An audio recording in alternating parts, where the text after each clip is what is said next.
Урматтуу Адылбек Алайшевич, мына сиздин докладыңызды уктук, жалпы командаңыз менен биргеликте аткарып аткан иштериңиздерди көрүп атабыз. Эми бүгүнкү күндө 34,3 миллиард профит менен келген бул жакшы көрүнүш, ишиңиздерге ийгилик.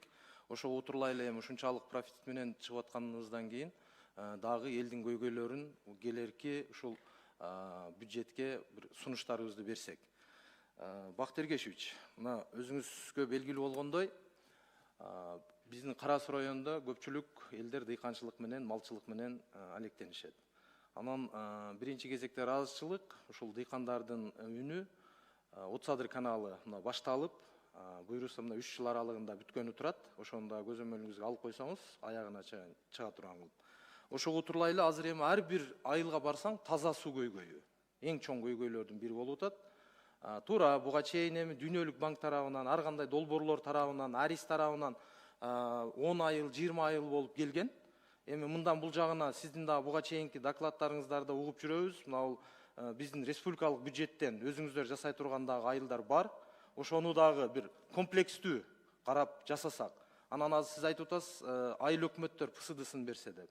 Эми айыл өкмөттөр, мен ойлойм, сиздерге түзмө-түз баш ийет. Сиздер тапшырманы коюп, талапты койсоңуздар, сиздерге берсе дагы жеңилирээк болмокта. Ошон үчүн ушул таза суу боюнча дагы көбүрөөк көңүл бурсак. Бактыер Ергешевич. Мен ПСДны биз жасайбыз.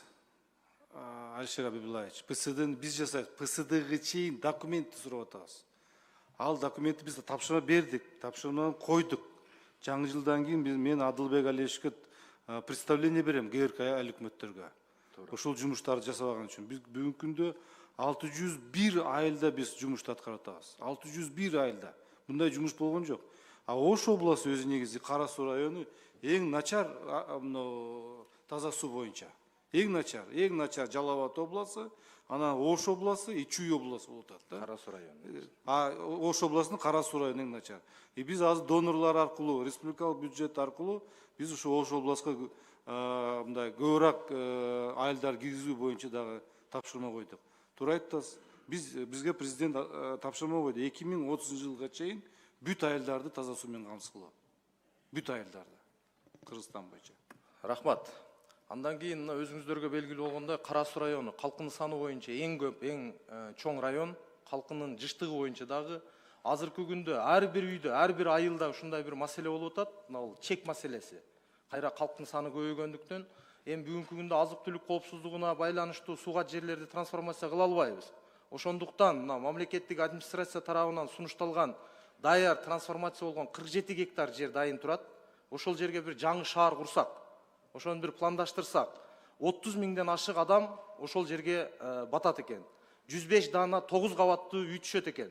Ошого утурлай эле мамлекеттик ипотекалык компания менен дагы сүйлөшүүлөр жүрдү, алар дагы дайын. Ошондуктан Нурдан Кемелович, Алмаз Кушбекович, социалдык объектилердин, мектеп, бала бакча, больницаларды дагы ошо пландаштырып кетсек, ошону да бир киргизсек, кандай оюңуздар? Карап көрөлү. Кикте макул болсо. Нурдан Кемелович, карап көрөлү. Карап, эгер тийиштүү жерге бизге тапшырмага түшсө, биз аны аткарууга дайынбыз. Генплан жасап бергенге да дайынбыз, жана ошондой эле социалдык объектилерди да курууга дагы дайынбыз. Чоң рахмат. Андан кийинки маселе, ошол эле жол, шаарчанын жолунан өткөн Кара Суу Отсадыр жолу бар. Ал дагы бир чоң жол, альтернативдүү жол. Ошондо 4 полосалуу кылып, Эркин айылынын, Большевик айылын аралап өткөн айыл. Ошону да бир киргизсек. Ага утурлай эле мына Ош Кара Суу жолу бүтүп атат, ал үчүн чоң ыраазычылык. Андан дагы эң важный ушул Нариман айылында Сулайманов көчөсү бар, стратегический көчө. Ошону да бир планга киргизсек, Абсар Токтогулович. Алишер Абибуллаевич, мен жазып алдым. Муну 2026-га биз карап, эгер альтернативный жол болсо, биз карап киргизгенге аракет кылабыз. Рахмат.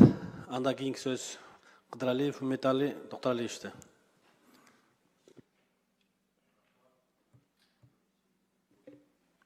Рахмат, урматтуу коллегалар, кесиптештер. Адылбек Алишевич ушу